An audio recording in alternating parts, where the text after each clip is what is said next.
有講股市啊，月線圖絕對樂觀，咁啊周線圖絕對樂觀，咁啊市場咧就買牛嘅，唔係買熊。咁啊日線圖咧就開咗啲大陰燭，咁係一個轉角嘅信號。咁啊轉角嘅信號咧就要睇下呢條線啦。嗱咁咧就未穿啦，即係到底啫係嘛？嗱咁啊睇到啦嚇，咁啊係下降軌通道喺上升軌通道嘅接近一個低線咯，最底嘅位置24270，咁啊而家就24395爭100點，咁啊但係咧佢穿位下跌，穿位上升咧要睇條橫線唔係十字架。咁啊呢條橫線一早穿咗啦，咁啊穿咗兩條線先啦，第一件穿咗一條線先啦，咁啊20天線唔知有冇穿，不過呢個圖咧就唔係咁方便嘅，所以咧就唔知20天線得唔得。嗱咁咧佢跌浪嘅原因就因為外圍咧就下跌，咁啊其實咧就香港咧隨着外圍下跌。咁啊，原因就係因為亞太區基金咧，如果有部分嘅持貨係香港或者上證嘅話咧，咁咧都成勢咧就沽埋落去。因為呢個基金咧好多時包括中國、包括香港、包括呢個韓國、日本咁樣嘅。咁啊，如果一次過有人 redeem 嗰啲基金嘅股票咧，咁啊佢就會一下跌落去。咁啊跌浪嘅原因咧，亦都可能係因為國家隊食糊嘅問題。咁啊國家會炒上去嘅時候咧，佢食糊嘅可能性咧其實好高嘅。OK， 其實食糊嘅可能性係非常之高嘅，不過即係我唔講嘅啫，講真就。咁啊，但係咧就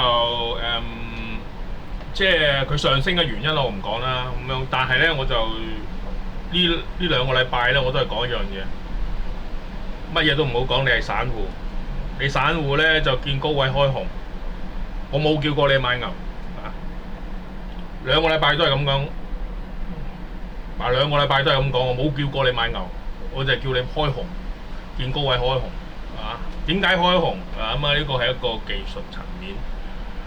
喺熊市裏面，梗係開熊噶啦，唔通開牛咩？開牛贏錢嘅人，玩逆向嘅人，你係散戶，你識風濕咩？輸到撲街啊！如果買牛，係嘛？即係你唔係高手，你扮乜鬼高手啫？係嘛？係高手先贏到錢啫嘛。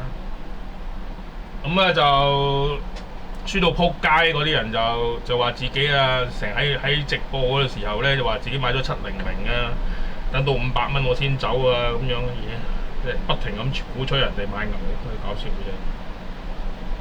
唔係，我唔係話乜嘢，你鼓吹人買牛，呢熊市反彈期叫人買牛，好飄忽嘅喎，大哥，即係好小心去玩嘅喎，唔係你想象中咁容易嘅喎，唔係佢見佢升買升嘅喎，有好多底層嘅基礎嘅知識你一定要識嘅喎。OK， 咁好多人就馬後炮啦，話我識睇指標啦，指標一早係下跌啦，咁樣曬鳩氣啫。嗱咁啊，最主要咧就唔係睇指標嘅，係睇個浪嘅，知唔知啊？嗱咁啊，熊市咧殘咗 ABC 浪 ，ABC 浪咧之後咧行嘅咧就叫做熊市反彈期。熊市反彈期咧就未能夠脫離熊市嗰個趨勢，未能擺脫。但係如果佢擺脫咧，佢就係另外一個浪嚟嘅，係另外一個圖嚟。嗰個圖咧未必係五浪分析法，未必係五浪分析法。從來都冇講過五浪分析法係一個接一個嘅，冇講過。我話俾你聽咧，市場咧，我哋咧就判斷佢係熊市反彈期。熊市反彈期咧最好就唔好玩，因為咧好飄忽嘅，佢唔知佢嘅跌浪有幾多，升浪有幾多。咁啊，而家咧就係國家隊咧就炒上去，佢炒上去之後，去高位嘅時候，佢食唔食糊啊？你話？啊！佢炒上去嘅時候，佢食唔食糊啊？得我嘅錢，我炒到好似我冇錢，我會唔會褪翻啲錢出嚟啊？但我話俾你聽啦，我有100蚊，我買80蚊嘅股票喺高位嘅時候，我冇20蚊炒上去，我係咪應該要沽嗰80蚊嘅股票，然後再回翻本，然後再彈翻上去啊？係嘛？你而家冇外國基金買香港嘅股市㗎嘛？邊度夠膽買啫？香港股市有網絡消息嘅係咪？你識我唔識咁樣，我唔知你搞啲乜 Q 咁樣係咪啊？無厘頭咁彈上去咁樣。咁啊，琴日都講咗啦，分分鐘係一個即係一剎那光輝嚟嘅，未必係永恆。OK，但係咧亦都可能係永恆。咁啊，睇下國家隊啱唔啱炒上去咯。就係咁簡單。咁啊，輸錢嘅原因就係因為過分樂觀啦。即係幻想啦，即係今日輸錢嘅人咧，幻想佢會反彈啦咁樣。幻想反彈嘅人咧係好多㗎。咁啊，呢個情況咧就係喺熊市輸錢嘅時候一個最熊市反彈期最容易出現嘅問題。即係簡單嚟講咧，就係一跌落去咧，佢覺得中國會護盤啊！呢個就係當佢破防嘅時候咧，佢就會人踩人咁跌晒落去。咁啊，跌浪咧係邊個升得多就跌邊個咁樣啦，即係約莫係咁。即係其實即係我係有份 listing 嘅，即係講真啦，我係有份名單咧，紅邊隻股票嘅。不過我從來都唔講，即係牛邊幾隻股票，紅邊幾隻股票，我從來都唔講。Okay? 不過我有份名單嘅其實。嗱咁咧就市場咧就只不過係熊市反彈期嘅一種即係飄忽嘅現象嚟嘅。呢種飄忽嘅現象咧未必代表咧佢升下個禮拜一咧係唔開陽燭嘅，唔代表，因為佢本身咧佢係熊市反彈期，佢本身咧我哋咧就每日睇下佢高位嘅時候會唔會跌翻落嚟，明唔明白？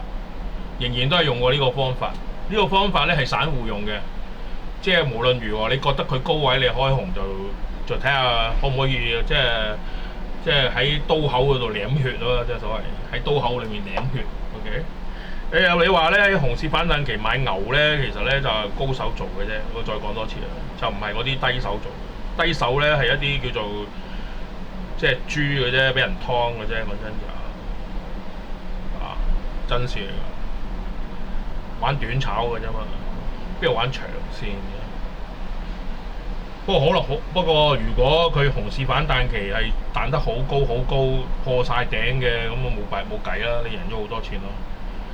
咁啊，呢個就係即係你個承受嘅風險同埋你嘅金錢嘅額度咧好大嘅，咁冇問題嘅。有人賺大錢都係咁賺嘅，即係可以調翻轉頭嚟講都得嘅。OK， 好啦，咁啊講完啦個市場，咁啊講乜嘢啊？跟住講玄學係咪？嗱，我10樣玄學咧就中國10樣玄學咧，我10樣學晒嘅。咁啊，但係呢個2個禮拜咧，我講咗13個玄學，其實仲有14個玄學嘅。即係玄學咧可以自己創造嘅，不過咧就要避開佢本來有一個完善嘅系統嘅玄學，譬如奇門遁甲咧就唔可以作嘅。咁啊太乙神數咧就。琴晚咧我就問一問 AI 嘅話，喂，咁樣係咪即係係咪風暴啊？係咪上海打風啊咁樣？佢竟然話唔係咁樣，因為咧佢跟住咧就打出嚟咧就打出佢嘅理由。如果要打風咧就要咁嘅條件咁樣，冇辦法啦。即係你明解而家即係 AI 嘅能力係幾高咧？唔知佢啱唔啱，我又覺得好似係，但係佢就話唔係。OK，